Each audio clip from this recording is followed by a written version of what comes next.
Welcome back to Data in Biotech, the podcast where we dig into how data and computation are reshaping the life sciences.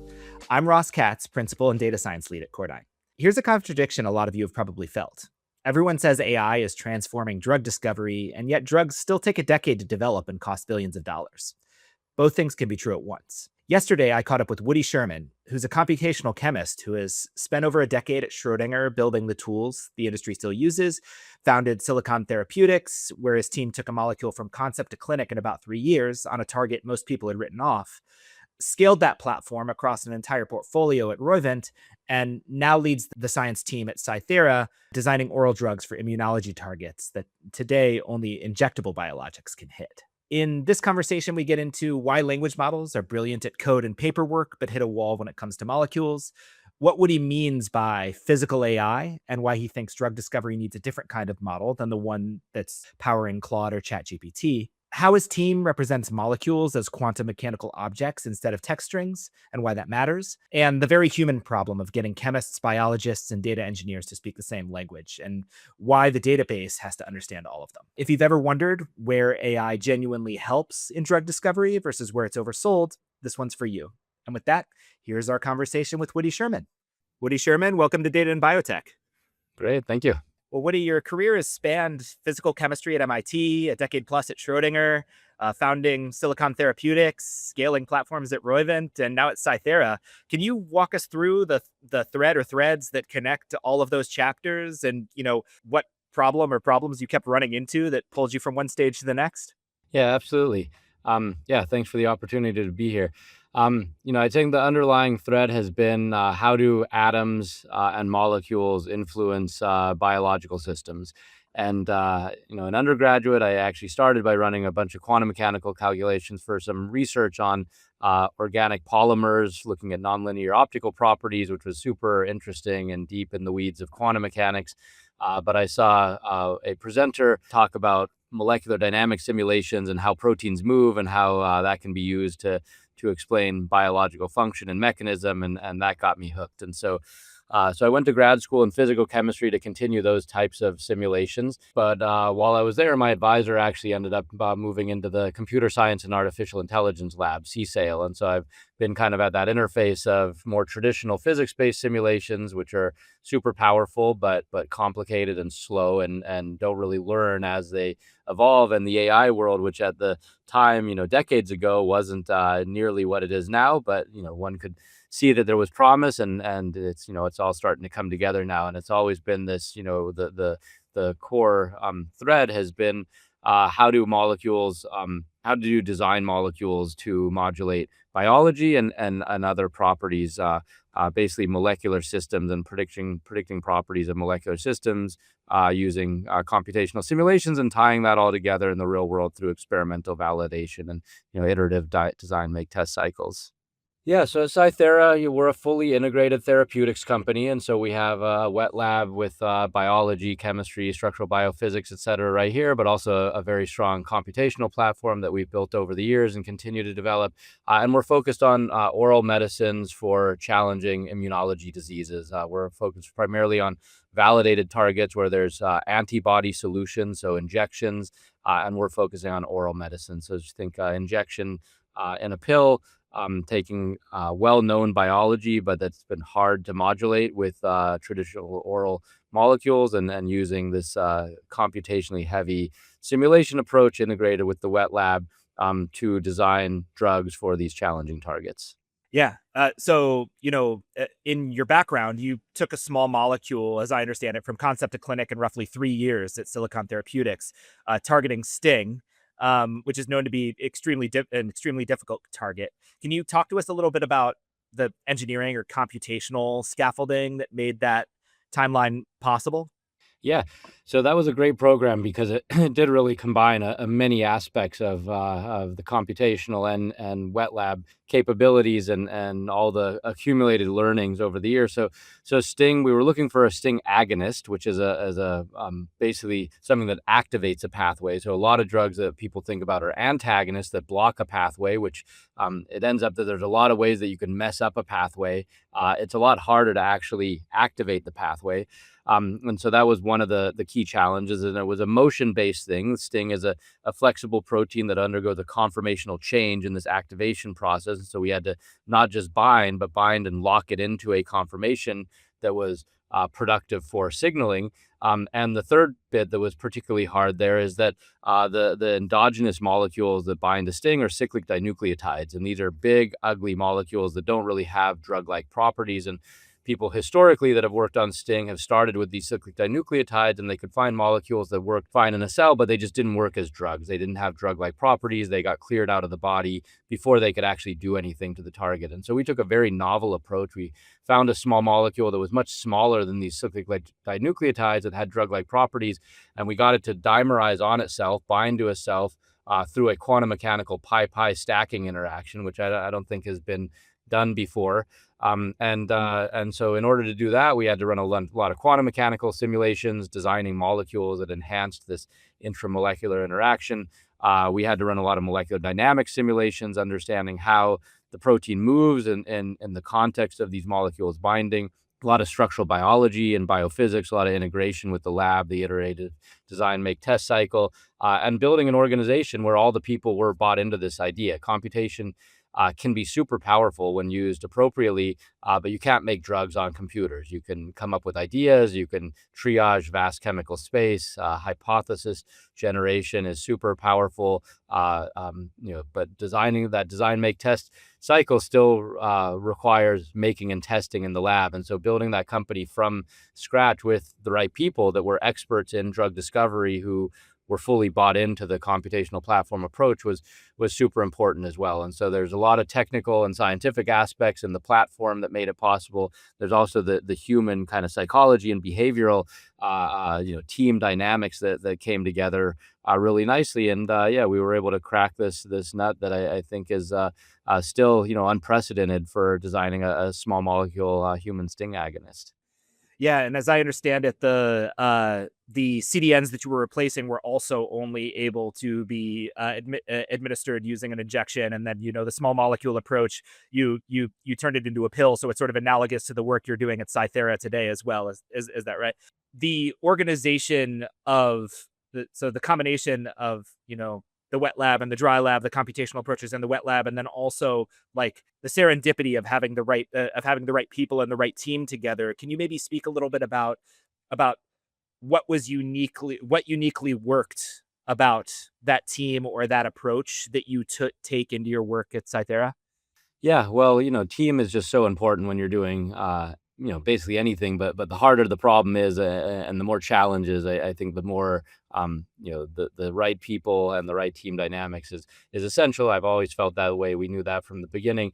It was a unique moment in time in early 2016 where this computational approach and AI driven drug discovery was still quite nascent. And so we were able to there wasn't a big pool of people that were out there that were interested and that would believe and leave a big pharma company or a more traditional setting to join. And so there was kind of a self-selection process that took place, and that the people that were interested in this concept were the forward-thinking folks from the lab that could see the value of computation, but also we didn't want people that were just blindly diving in head first without knowing how deep the pool is, and so it requires the right kind of balance of experienced people that have that right skepticism and understand that the computers alone are not going to do everything. And so some of the folks came out of the founders labs out of Harvard Medical School, and that was super valuable to have those connections. Many of the computational folks came out of my network, and then a lot of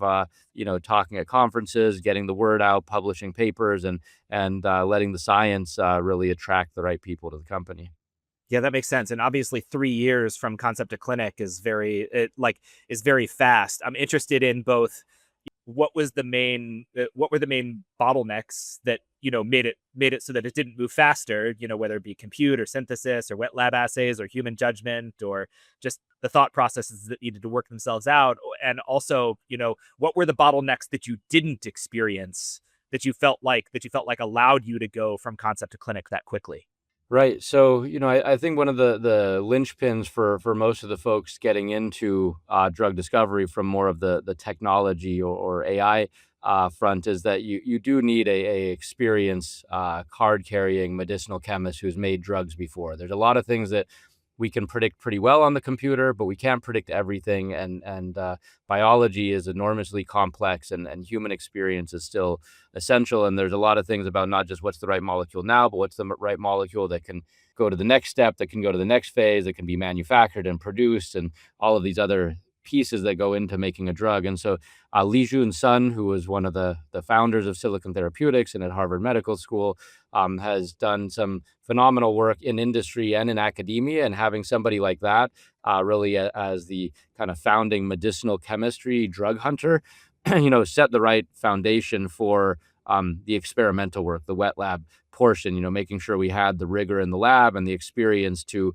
execute on a drug discovery campaign beyond just screening molecules and seeing if they bind, but thinking about all those other properties that are required to make a drug. So it's essential to have your North Star when you start a project, to know what are you aiming for. You're not just wandering around in the dark doing cool calculations and making molecules and seeing if any of them looks like a drug. You really have to know what your objectives are and drive the project toward those objectives. And so that was one of the key things, is that we knew at the beginning what we wanted to do, what we were looking for, and building the right assays so that we could be measuring what matters as we were going through these design, make, test cycles.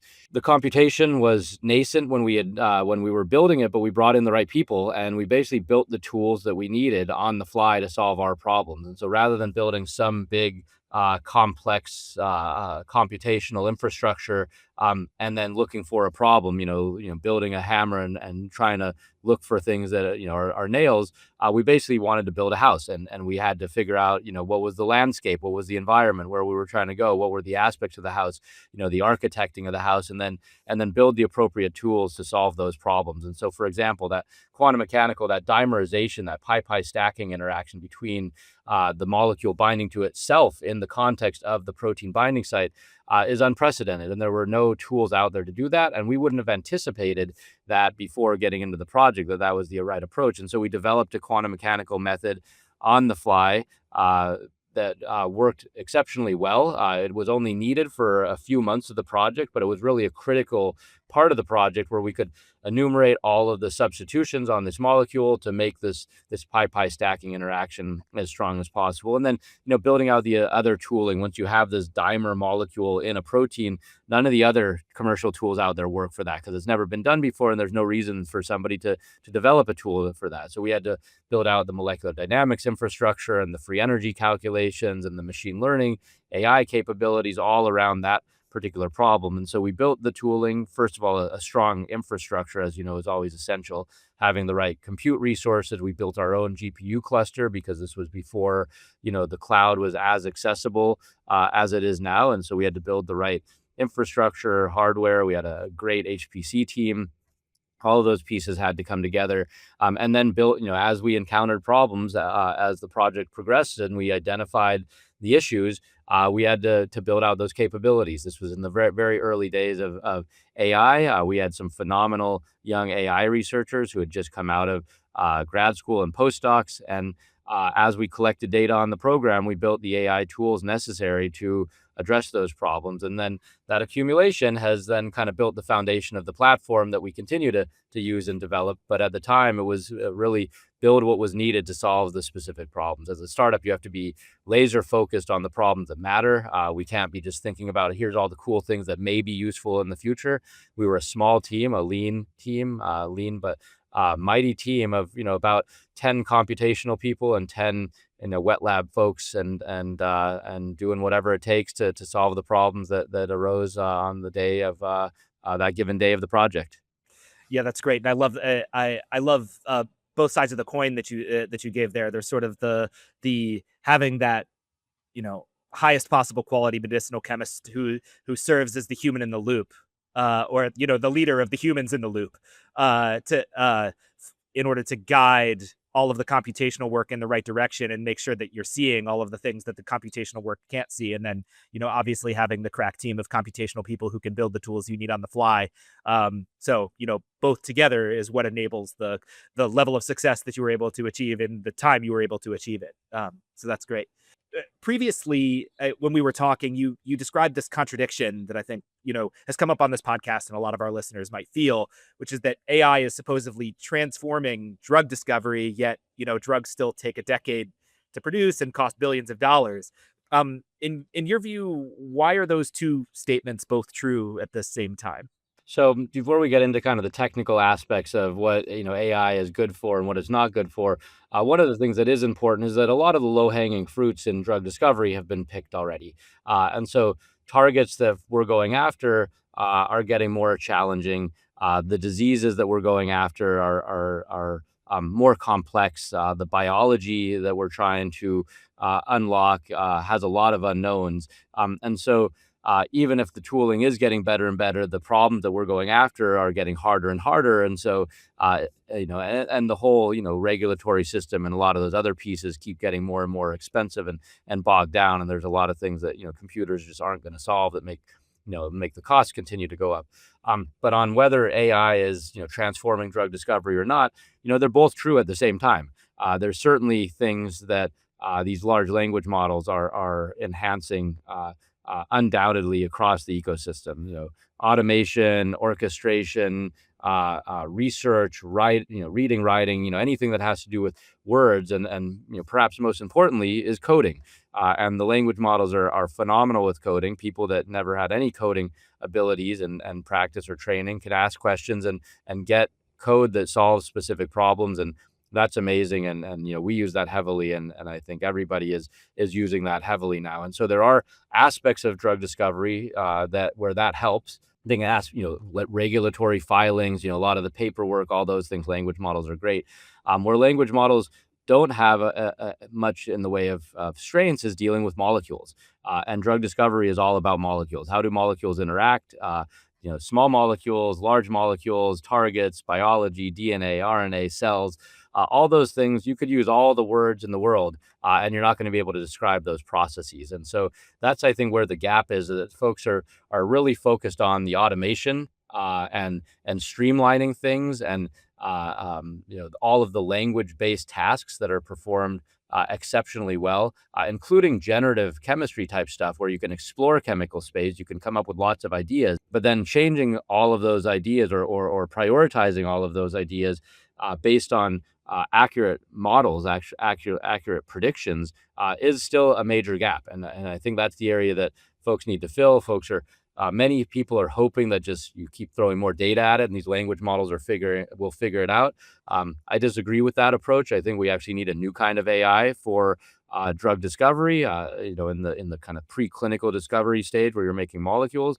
And that AI is physical AI. It's building world models for the nanoscale.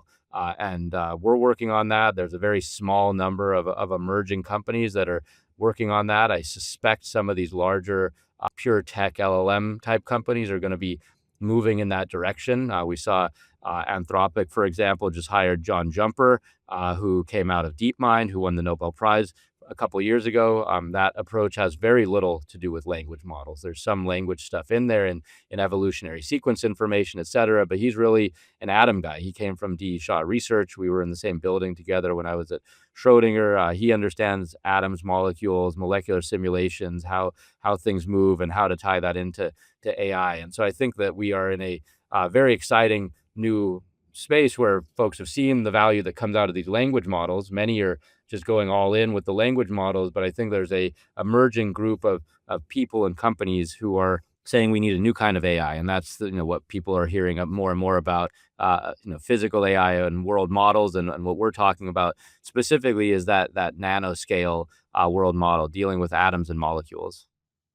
Yeah, I mean, so maybe you've just defined the term, but like since we've gone there, like physical AI and specifically nanoscale physical AI is the paradigm that you've said can close the gap between what we want AI to do inside of drug discovery and what it's doing today. Can you maybe give us a richer definition of what nanoscale physical AI constitutes, and what makes it different than traditional physics based simulations that that might be out there. I think you've already really distinguished it nicely from language models. Yeah. So the first distinction from more traditional language-based AI is that the representations or the embeddings of a language-based model are words, these tokens, these words, letters, pieces of words.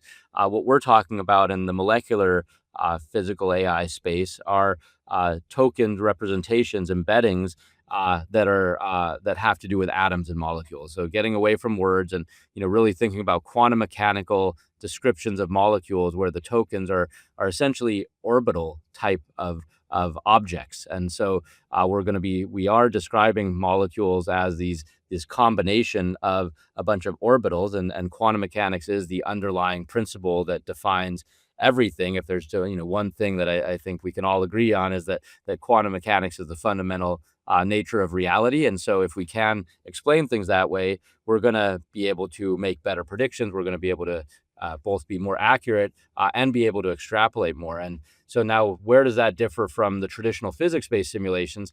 Physics-based simulations rely ultimately on a quantum mechanical understanding of the system. There's a lot of approximations often that have to go into place to model a protein, which is too big to model with pure quantum mechanics. And so you either model part of it with quantum mechanics and then make approximations in other place or build simplified models. But when you're running these models, the models that you're running really are based on physics, and they're just as good on day one as they are on day 100 or day 1000 of the project. They're not really learning. They're just running these Newton equations of motion or some other molecular um, formula-based approach. So we're using basically equations of motion and mapping out how molecules move over time. And while that is a rigorous and accurate way to do things, it's also computationally very expensive. The physics-based free energy simulations that we run cost about a day per molecule on a GPU. And knowing the cost of GPUs, et cetera, we can't be looking at millions of molecules a day using these rigorous physics-based simulation approaches. And furthermore, as our programs evolve and we collect data, we should be using those data.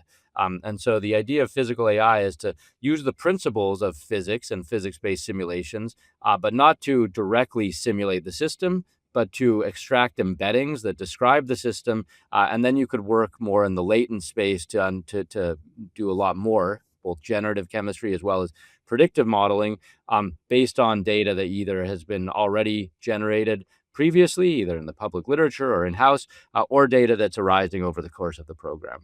Does this mean that was a really rich and interesting description? So thank you very much. Like what comes to mind for me is does this mean that sort of a lot of the art of constructing these models is figuring out how to construct the embeddings that describe the quantum mechanics and like how to featureize that space in a way that is meaningful for drug discovery? Yeah, so that's been a lot of the historic challenge. That's exactly right.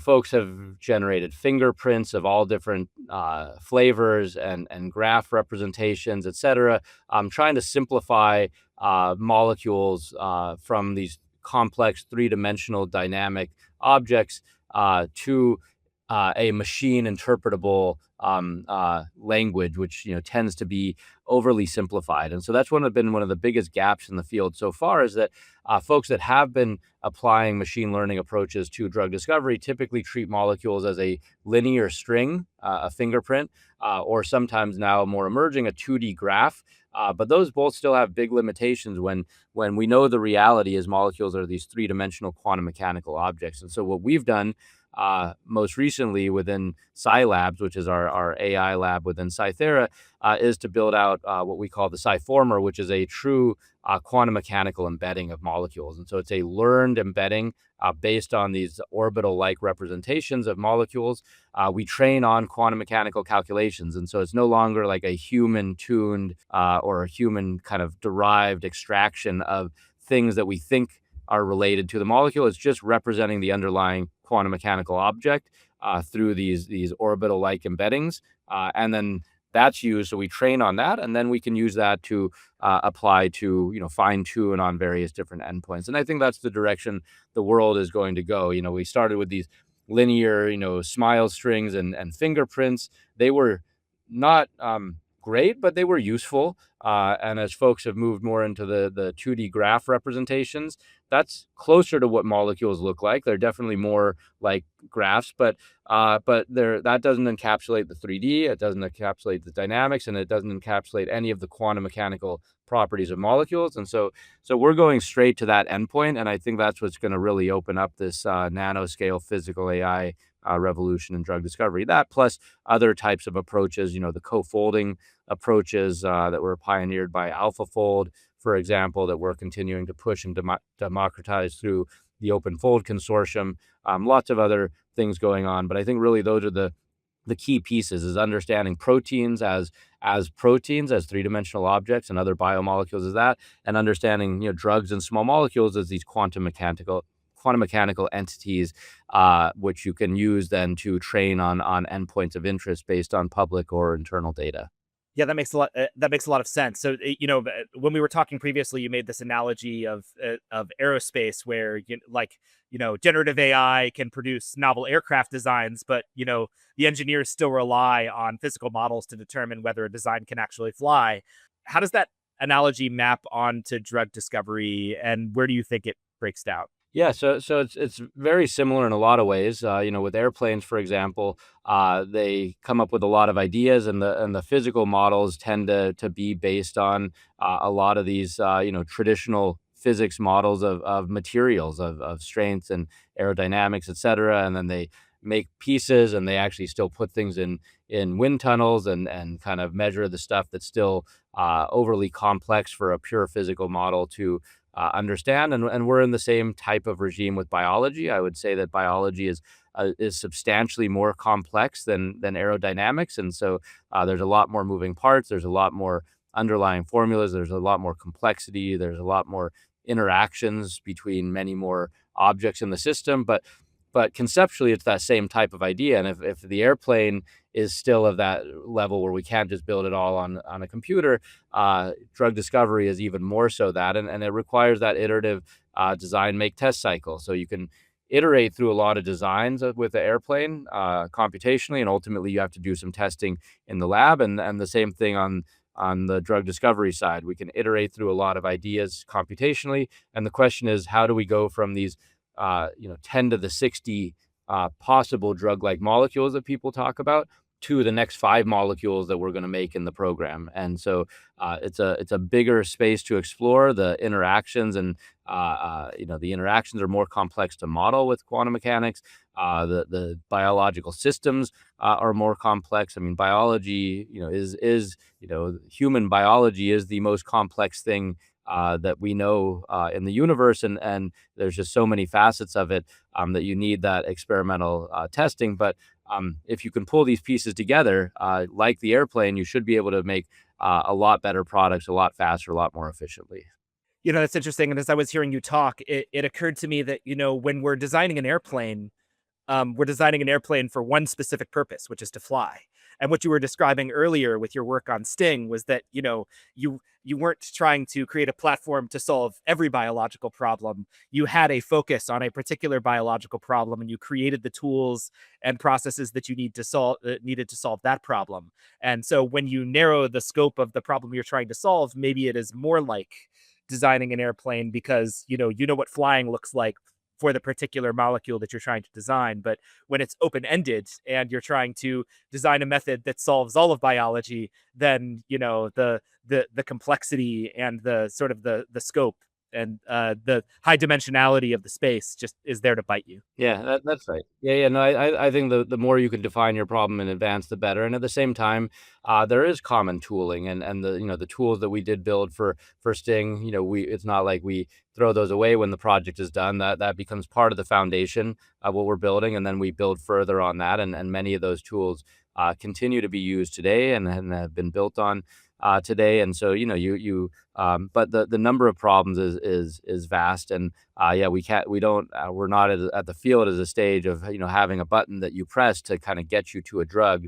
Making a drug has a lot of different challenges, and depending on the disease of interest, and kind of what are the indications you're going after, and what is the landscape of both competition and patience, it introduces different types of challenges. And so, we published a paper a few months ago on the grand challenges for predictive modeling and in small molecule drug discovery. Each aspects of drug discovery are going to have these grand challenges, antibodies and biologics and cell therapy and gene therapy.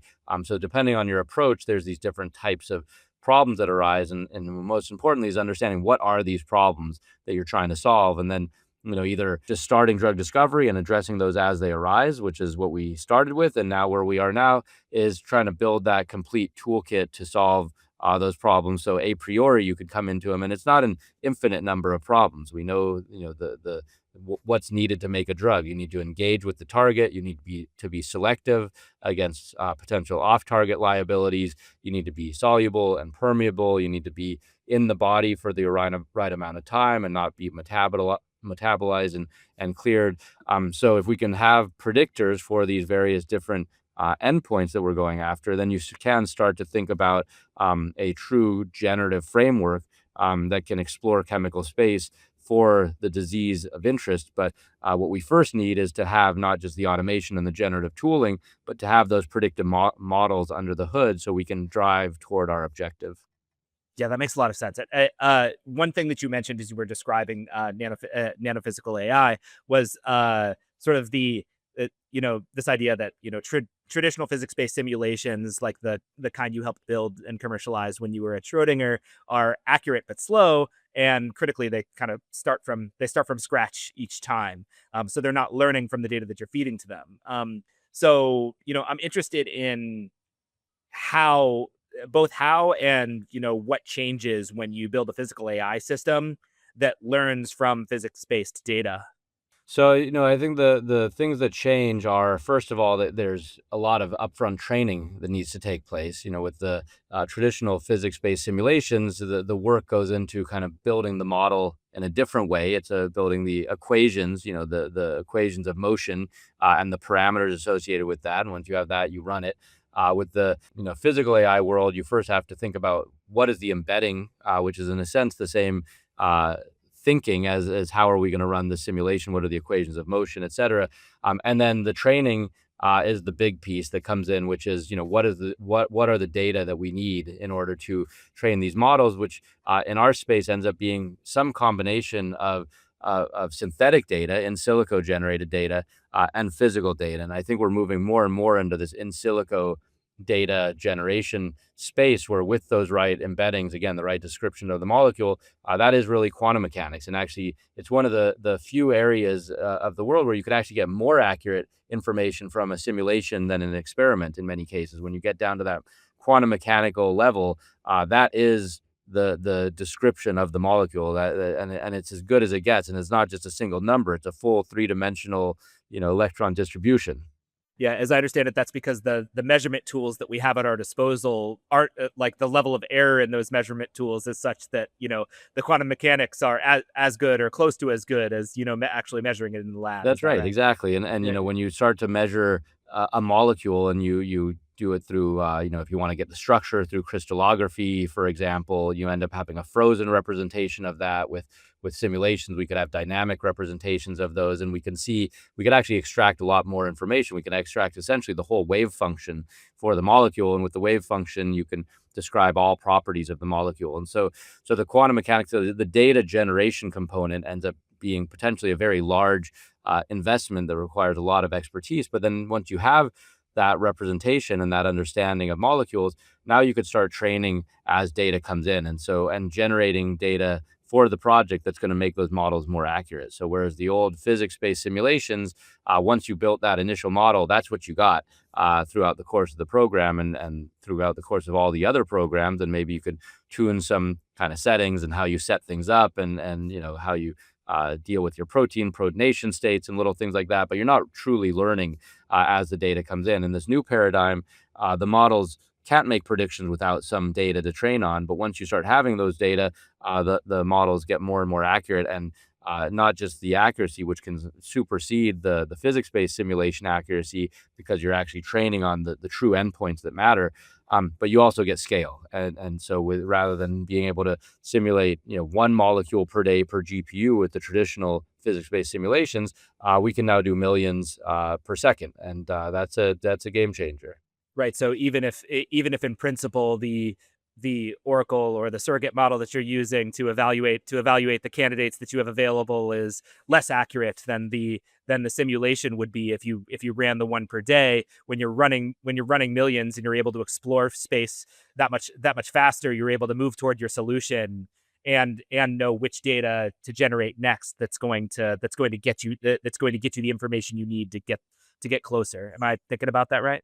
As you accumulate data, actually, we're finding that the AI models do get to be more accurate than the physics-based simulations, because you're training directly on the endpoints that matter. And we have to remind ourselves that our physics-based simulations still have a lot of approximations that go into them. So we're not actually running quantum mechanical simulations of the entire system that matters. We're making approximations. These one-day simulations still have a lot of approximations. We're using these Newtonian force fields to describe molecules, which are accurate and useful, but they're not quantum mechanics. They're approximations to quantum mechanics. And so until we have a quantum computer, for example, that can simulate a protein-sized system and all the associated dynamics and interactions of that, the physics-based models have intrinsic limitations in the types of interactions that are not modeled well. When we go back to the sting story of Silicon Therapeutics, we ran a lot of those traditional molecular dynamic simulations,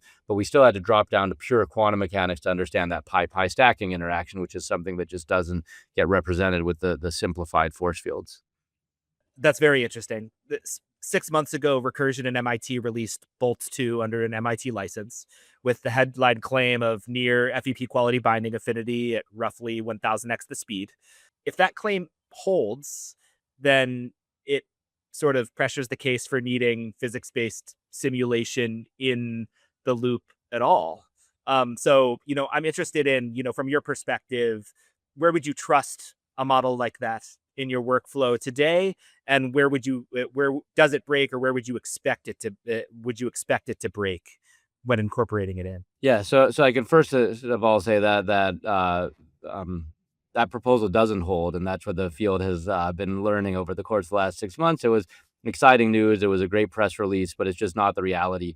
It holds in cases where you already have enough data around the target and the drugs that are of interest. But typically when you embark on a new program, that's an interesting program, you don't have those data, and so these models at this point, the co-folding models, in their ability to predict affinity, are nowhere close to the physics-based free energy methods. They just don't know anything about the target of interest, and so there's in a lot of these benchmarks, there's a lot of data leakage, and people think that they're benchmarking in an honest way, and I think people truly are trying to benchmark in an honest way. But Pat Walters just published a really nice article about a week ago that shows that even when folks do date cutoffs and say that we're not going to we're going to train on everything before 2025, and then we're going to test on everything after 2025, you look and you'll find that after 2025 somebody published something that they had already been published 10 years before, and maybe it was a slightly different conditions and but ultimately you predict this thing in the future, but it's still a lookup table of something that's been done before. Whereas in drug discovery, we're often really trying to do something novel that nobody's done before. And so bolts and these other co-folding type of approaches for predicting binding and affinity have a big gap in terms of when they're in regimes of high similarity, they do well. But in the novelty space, which is mostly what we care about in drug discovery, they need data, and they need local data to become accurate. And that's where this concept of fine tuning comes into play. And so even if you have a good foundation model that's a good starting place, you still ultimately have to tune that around something, and experimental data is quite expensive. So what we're finding, and other people are starting to find as well, is that you could actually start to do that fine tuning around the physics-based simulations. And so if you start with the assumption that the physics-based simulations accurate and they're a representation of reality, before you even have wet lab data, you could start training on the physical simulation, the free energy calculations, and that starts to build your AI model. And then you could get something like bolts to recapitulate the physics-based simulations and do it a lot faster. And then as the program runs and you start to accumulate more data from the wet lab, then those physical models, those AI models, continue to get better and better. And so there is some truth in that bolt statement that it is 1,000 times faster. It is easy to run, and anybody can run it. And the caveat is you have to know whether the molecules you're looking at are somewhat close to the training data. And we've actually just published something on the OpenFold Consortium portal that allows folks to go directly to the portal and say, here's the system I care about. Is there anything that's like this in the training data? And that's the first step to take. And if the answer is yes, then you might have a chance of getting something that works right out of the box. And if the answer is no, then you have to think carefully about how you're using the AI tools and whether they're going to be useful at all, or if they are going to be useful, how to make them useful by building out the right data set. And in some cases, that might only take a few dozen data points, or it might just be possible to do with synthetic data, from the computer. Yeah, I love I love the guidance that you gave there, and it's also just a reminder that all of the announcements that come out of the modeling community and the technology community in general need to be validated need to be validated before you sort of take them as truth and bring them into your company as such. You've talked about how you use physics-based simulations to um, enter your modeling processes, and as I understand it, these physics-based simulations generate enormous amounts of data, not just binding free energies, but also conformational ensembles and solvation maps, etc. I'm interested in how you think about using all of the data that are coming out of these simulations to support the training and validation of your models. So, first and foremost, before you even start running these simulations, my recommendation and our approach is to build the right relational database. And so you got to start with something that's going to be able to capture the simulations, the full simulations, as well as all the associated metadata, so that you can work with it later. And so it's a lot easier to work with these data if you have the right database structure to start with. And so that was something that was important that did from the early days of Silicon Therapeutics, and that's continued through Roivant and to where we are today. So we've been able to continue to accumulate data, capture these data, et cetera. And then there's various ways that you could use those, in the context of a project. Some of it's just learnings, what works, doesn't work. How do you, spend more, where do you spend the human time digging into things? A lot of it comes through in visualization, complementing human intuition with physical data from the simulations. And so we've, created an interface that allows humans to seamlessly interact with not just these free energy endpoints, like you said, as a number, but to drill into those and say what's actually happening in the system. How is the protein moving? How is the small molecule moving? What are the interactions that are maintained or broken, et cetera? And a lot of that visualization can build insights that can maybe not produce a final prediction, but can help build out new hypotheses that, here's a particular interaction that is not being maintained well. How can we enhance that? And then that leads to the next round of predictions. And then we're starting to capture data on the human choices, actually, which is really interesting. Human decision, as we mentioned at the beginning, these experienced medicinal chemists have a ton of intuition that they've built out over decades of seeing programs, and it's hard to put those into a formula. But we just have humans voting on molecules that they like or don't like, just like the reinforcement that took place with the language model space. And then the generative models learn from that, and they can start to create molecules that move in the direction. So that human feedback reinforcement learning is a super useful component. And so we capture all of the information, not just about our in silico simulations and not just the wet lab data, but also the human interactions and the human decisions, and not just their votes, but comments and other things that now the language models are quite good at processing. And we've been capturing this data for years, even before the language models were something that, and we knew that one way or another we'd be able to get through these data and use it usefully. And the language models have now made that a lot more useful. And then, as we keep accumulating all this trajectory data, which we have, we'll probably be able to start using that for augmenting these co-folding models. And so most co-folding models have been trained on static structures from the protein database. There's been some early work from Boltz and a few others that have started to augment with molecular dynamics data. I think that's shown some promise, although it's still very early. But I think that's an exciting direction to go, is data augmentation with molecular simulations to capture more of the complete ensemble of structures. And so, it's the right data storage, the right data capture, so that when you are ready to build those larger models, the data's there and ready to use. Yeah, I mean, I love the idea of having natural language comments on the molecules themselves that you can then feed into the language models to condition the generation still further. That's a great use case. Are there any unique failure modes that you've hit when training models using simulation data? Yeah, absolutely. First of all, these simulations are still limited, both in terms of the kind of force field representation, the accuracy of the model, as well as the sampling. When we talk about running these simulations for a day on a GPU, sometimes that's insufficient. It depends on the system, it depends on the motion, it depends on the time scales. We're trying to simulate biological time scales, and there's certain events in biology that happen on the nanosecond or microsecond time scale, which is roughly what we can simulate. And there's certain motions that happen on the millisecond time scale or even longer time scales, which we aren't going to run a single calculation for a month or a year just to get that one data point. And so there are limitations in terms of just the accuracy and the sampling of these underlying simulations that are getting used. I think there's still a lot of value in capturing what is there, but there's definitely gaps, and then this quantum mechanical nature of molecules. Being able to deal with polarizability. That's a big aspect that's missing from most force fields. Most force fields are trained on quantum mechanics for a molecule kind of in isolation, which is good. It's a good kind of baseline, kind of first order approximation. But as molecules get close to each other, the electron clouds interact, and that polarizes the molecules, and that changes their behavior. And so in that case, again, back to that sting dimerization, that was a polarization effect.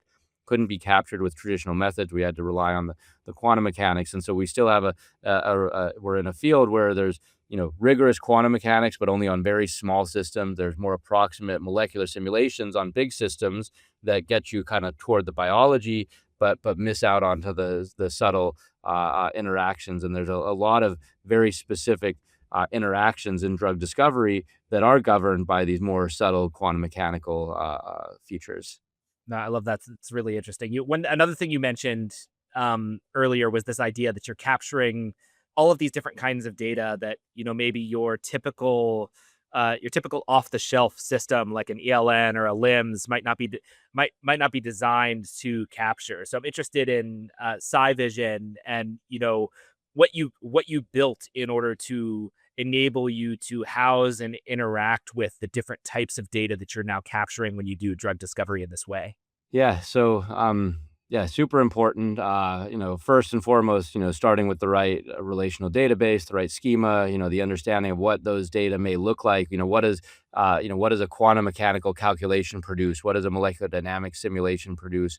What do these machine learning models need in order to build models and for inference?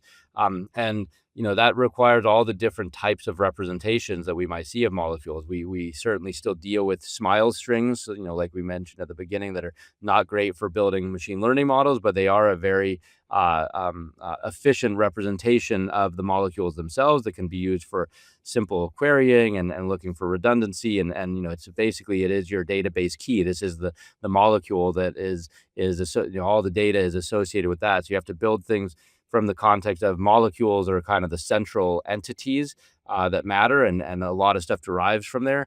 But not everything derives from those molecules. You also have your target protein, you have the biological assays, and all of those pieces have to be combined. And so what we've found is to have phenomenal engineers who know how to build out the databases and build out the systems that can scale, to have data scientists who understand the data itself and can kind of build the right structure for those data to live, and then to have the right people on the side of the lab. And that means biophysicists, structural biologists, chemists, and biologists who all sit down and work with the data scientists and work with the engineers to figure out how to make all these pieces connect. I don't think there's anybody out there who knows all of this stuff and can keep it all in their head. And so this collaboration is super important. And it's not just to say, how do we want to pull things into the database, but how are people going to leverage that and make decisions, and how is that going to, what are people going to want to pull from the database in the context of the human interactions, in the context of the AI ML models, and in the context of just learning and presentations, and understanding how to extract maximum insights and information from the data. So it's a process, and it takes iterations, and figuring it out requires a lot of conversations. A lot of it is, I'd say, we had the benefit of doing it in real time in a real project with some really phenomenal engineers and data scientists, and folks in the lab that were all willing to put in the time and effort to understand each other. We built out a vocabulary, basically a dictionary that translates and helps people understand from all those different disciplines. A lot of times there's the same concept that's represented in different words, and so your database kind of has to understand the ontologies as well, which language models are starting to get better at, and that's super helpful. But still, the database structure itself has to be flexible and robust with all of the human specific information in there to make it useful. Yeah, I have so many follow-up questions to this, but we're getting toward the end of our conversation, so I'll have to let you go and only imagine the nature of the semantic layer that you're developing on top of that data that allows for all those different domain experts to be able to access it using their own individualized expertise and language. So PsiThera is focused on oral therapeutics for challenging immunology targets, starting with the TNF superfamily. Can you let us in on why that specific combination of modality and therapeutic area works well for your computational platform? Absolutely.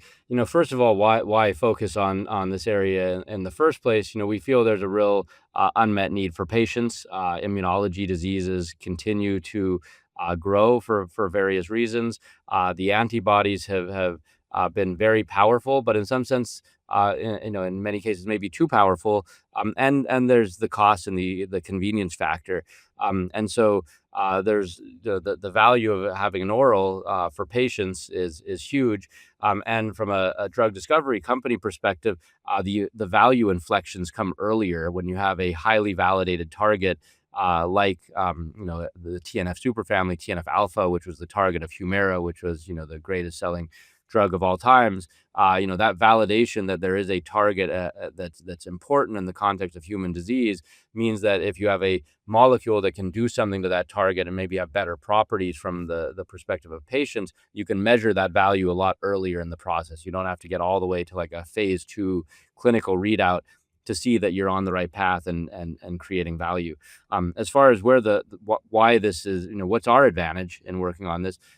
First of all, the computational platform actually is quite broad and vast. At Silicon, we were working on oncology and immuno-oncology targets. We've worked historically on cardiovascular targets and even neurological targets. For us, the critical factor is the relationship between the target and the disease, and that mechanistic understanding of the pathway. So that's always the gate for us. We're not going to get into something where we don't understand that relationship, because then we're just shooting in the dark and we don't have any competitive advantage. So with the TNF superfamily and immunology targets more generally, there tends to be an understanding that this is the target in this particular pathway that's associated with this particular disease, and modulating this target in a particular way can lead to a beneficial outcome, whether that's blocking it or activating that or doing something in between those. So it's that target disease relationship and that underlying mechanistic understanding, as well as the de-risking on the target, that makes this area so interesting for us. And then from the drug discovery perspective, the platform is well suited for these types of systems. And so once we understand all that stuff, we can point it in the direction of immunology, oncology, neurology, cardiovascular, et cetera. The TNF superfamily in the I&I space tends to be important. There's a big patient need. The targets are fairly well characterized from a structural perspective, but they're also very hard. And that's another thing that we prioritize. We can make drugs for hard targets. We don't want to just compete in a place where it's about fast followers and Me Too programs, because there's other people that do that very well. Our specialty is doing more of the novelty and hard things, and the TNF superfamily falls right into that space. Many of the targets have no precedent. There's no small molecule chemical matter. There's great antibodies that are validated targets. We know that they're good targets to modulate, but absolutely zero small molecule chemical information, which is where the the physics-based approach comes into play before we start to accumulate data, and the lab-based approach where we could actually run wet lab screens. Awesome. Before I let you go, is there any advice that you would give to people doing computational chemistry or data science in the biotech space?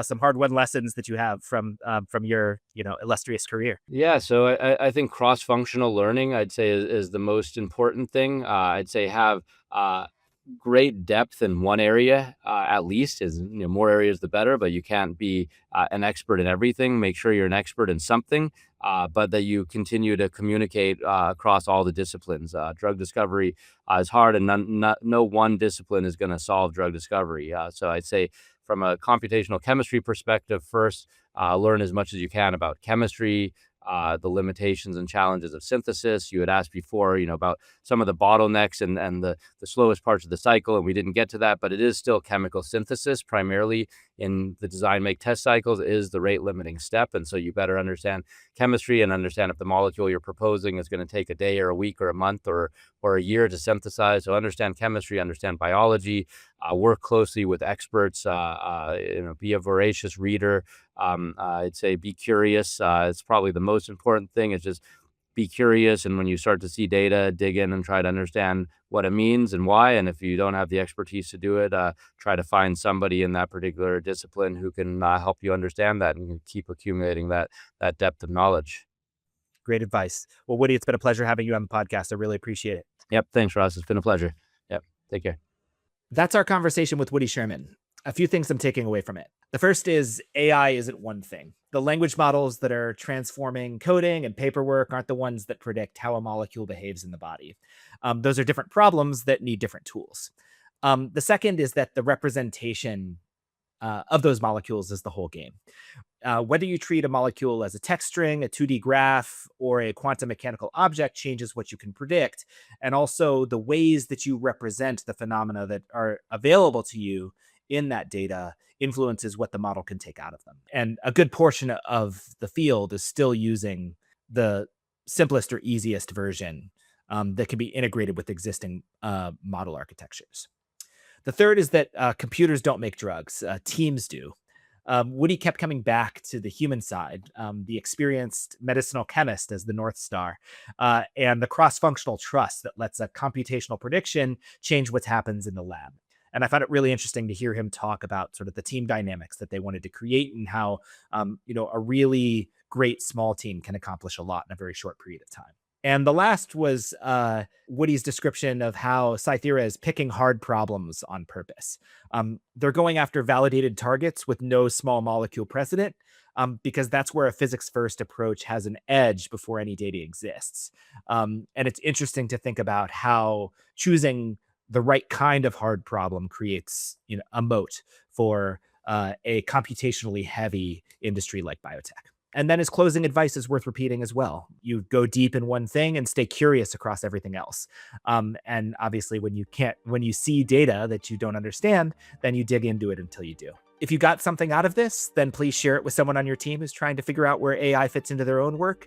And please subscribe wherever you listen. And we'll see you next time on Data and Biotech. And that's it for this episode of Data in Biotech. If you enjoyed the episode, please subscribe, rate, or leave a review in your podcast platform of choice. See you next time.